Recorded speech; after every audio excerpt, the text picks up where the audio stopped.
What is going on, guys? What is going on, 27 Squad? Welcome back in to another video, and today we are covering Joe Judge's press conference for training camp, just in case you guys haven't been able to watch the press conference, and so I could be able to break it down for you the best I can, and the important stuff. I took out the important stuff. I didn't really talk about everything because some stuff were just the typical, the typical responses from the coach. Didn't really give an answer, but stuff that he did give an answer to, we are going to talk about it and break it down.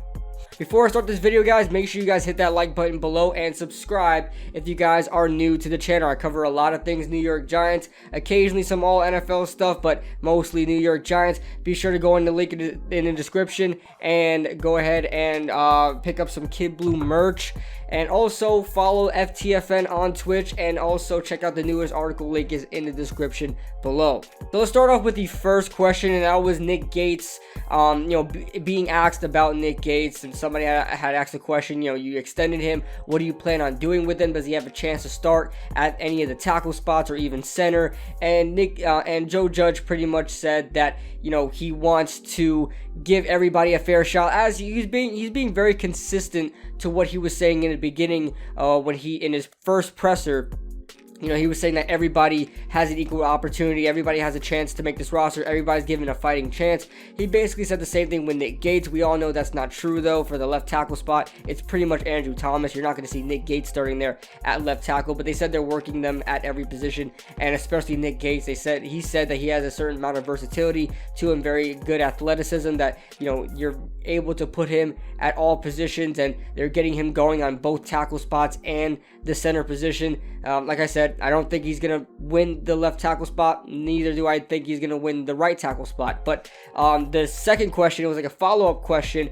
and that was about, more specifically, the center position. And Joe Judge had said, stuff about Shane Lemieux and Nick Gates, that both of these guys have not do not have a lot of experience at the center position. And somebody had asked, what's going on with the center position, and Joe Judge was talking about Shane Lemieux. He threw Shane Lemieux in there. They both don't have very much a good experience, but he did say that he was able to see those guys actually take snaps at center with the quarterbacks. He was able to, in the very short time they had of training camp and the very limited practice that they had, they were able to at least see the centers, or the people competing for center, be able to take snaps, so they could have a really good feel of who's going to be that starting center. Nick Gates was one of them, and Shane Lemieux, and obviously Spencer Pulley. Later on, there was a question asked about the 80 players, why the Giants went down from 90 to 80, and Joe Judge pretty much went on to say that this was all mandated and they had to do it, and if they were in a perfect world with no COVID, they would love to have those 90 guys, but they had to shorten it down to 80, and they feel like they could better evaluate all the players now, and it's going to be a lot easier to evaluate all the players, because I really wanted to know what was going on, what was the thought process with it as well, and how it all went down, because one of my guys that I really wanted to make the roster, Olawale Betiku, did not make it. He was one of the 10 guys cut on the team. So, obviously, Olawale did not make it, so I kind of wanted to see what was going on there. But Joe Judge pretty much said that he was able to he gave everybody a chance, to work on the field. Everybody got a chance to work on the field, and so that's a good thing. I just didn't want, Joe Judge to be cutting guys, or the Giants to be cutting guys if they didn't get a chance to evaluate them. So apparently Joe Judge was able to evaluate these guys at least a little bit before he had to let them go. So there's that question asked there about the 80 players. Somebody asked how the practices go down, and what's the structure like, what's the protocol, and what's the structure like of the practices. So I'll let Joe Judge explain that, because he went on quite a little bit, so I'll let him explain that. Yeah, they're really a slower version of practice. We start out an individual, and we just group them with their position coaches, and we want to work at obviously a much slower pace, much controlled pace, but the fundamentals that we're teaching, and give them a chance to walk through at a slow pace, and then they get to go on the field the next day within our conditioning periods, all right, and through the agility period within this conditioning, operate those drills at really a full speed. So we get to teach them, and they get to carry it on out. We build in some group time where we combine multiple positions together to get them work, whether that be a quarterback with receivers, maybe tight ends next to tackles, talking about different block combinations. A great deal of this is really being run on air, or for defense. They're lined up across from trash cans or maybe coaches posing as players to give us a sense of a formation that they can line up and make checks to. We do have a limited amount of team reps at the end just to get 22 on the field at the same time. And really the biggest emphasis on that right there is communication. We can't go at full tempo. We don't want to expose any of our players to injury or something that they're not ready for. It's a teaching phase of what we're in right now. But building in the communication and just the identification, being on the field and working with your teammates, we think that's valuable enough to put all 22 together. But it doesn't look tempo-wise anything what you'd expect practice to look like. It really is, a controlled walk-through tempo that we can kind of just get guys moving and really familiar with our schemes and systems and how practice will flow once we go forward. This was a great question. Now we're getting into the meat of the press conference. Somebody asked, I think it was Patricia, something, she's on Twitter. They called her Patty. She had asked if, how are they going to use the edge rushers, because Markus Golden was just signed, and she specifically mentioned Markus Golden being a veteran, and how are they going to now use the younger guys? Are they going to go by committee? Are they going to have a set pass rusher? How are they going to be used? Who's going to be used the most? Things like that. A question that us Giants fans have been asking for a while, coming with a new defensive scheme, how are they going to use these guys? And, Markus Golden not being accustomed to the Patrick Graham scheme as he was with the James Betcher scheme and things like that. And pretty much Joe Judge said, as he's been saying, been very consistent with what he's been saying from his first presser up until now. He said, based on the level of competition, based on who we're facing, is what we're going to do on the field as far as any personnel is involved. So, depending on who we're playing in any given week, we could have, this pass rusher out there in this situation and this pass rusher in that situation. So pretty much what he's saying there, it's going to be a committee. He didn't want to say it that, just like that, but it's going to be a committee.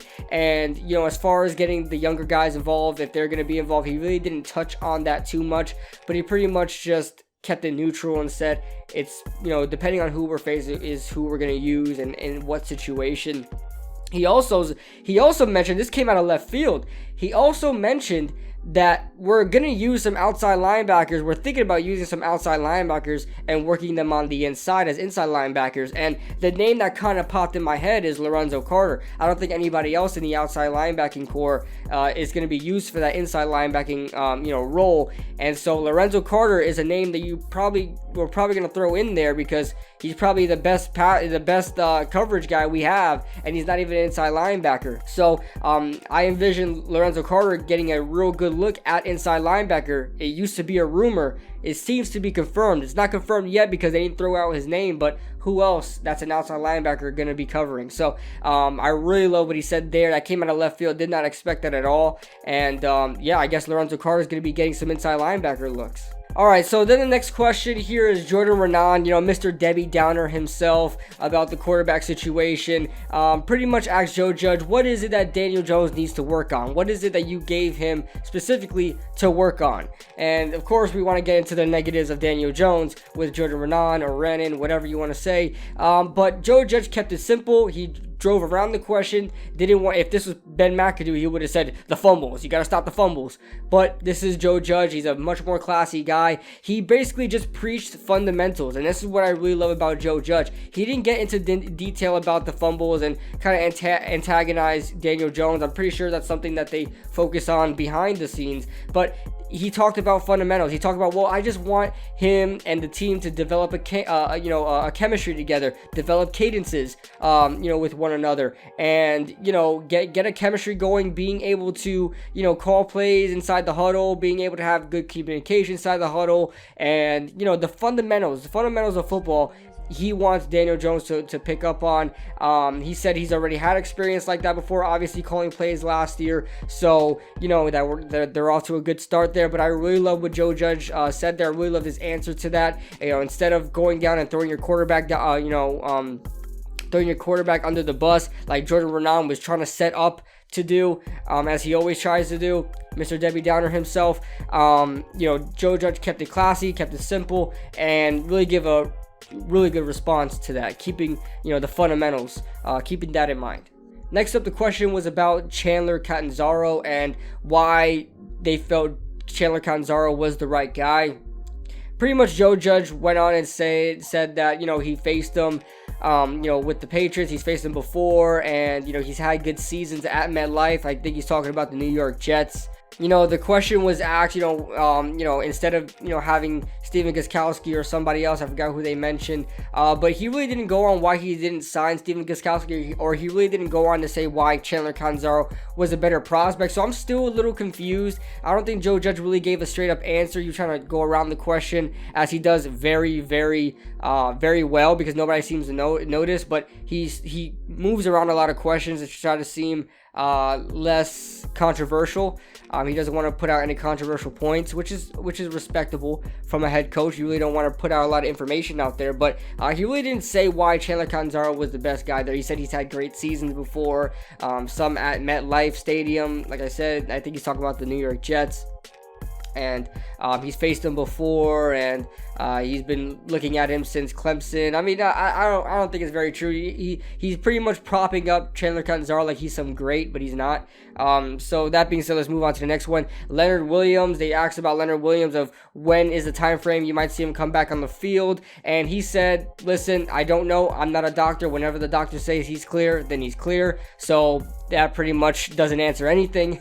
And then one of the last questions was, how was the energy of the team so far? And it was a really great response. He said there's an urgency to learn, there's an urgency to adapt and gain knowledge. And he said that there was a couple of players that actually reached out to other coaches on their own to try to seek some guidance and tips and tricks about what they're doing, and it seemed like they really got everything together at the Giants organization. I thought, you know, I had my doubts. You know, this is a new head coach, a new coaching staff, and, you know, I thought that this was going to be a complete train wreck. But, you know, you guys seen how Joe Judge is handling things with the tour, the training facility tour. I mean, he seems to have everything under control, and this is why I think he was the best man for the job. Even though Pat Shurmur has been there, would have been here a couple of years, I still don't think he would have had it more under control than Pat Shurmur. So that's something I'm really excited, man. I really love the leadership that Joe Judge has presented, man. He's facing so much adversity, and it seems like he's been with the Giants forever, man. The way he's carrying himself, the way he doesn't stutter in questions, he always has a quick and easy response. He never gets flustered, never gets frustrated with the questions, never, you know, seems tense. He's always seems very mellow, very calm, and very, you know, at the same time, very firm. You know, he seems that he has a very firm stance on things, and, you know, takes his job very seriously. So I really love what Joe Judge put out there in this press conference. Hope you guys enjoyed. Hope I cleared anything up for any of you guys that had any questions, or if you didn't watch the press conference, how do you guys think this video went? Leave a like if you guys enjoyed. Subscribe if you guys are new, and I'll see you guys in the next video.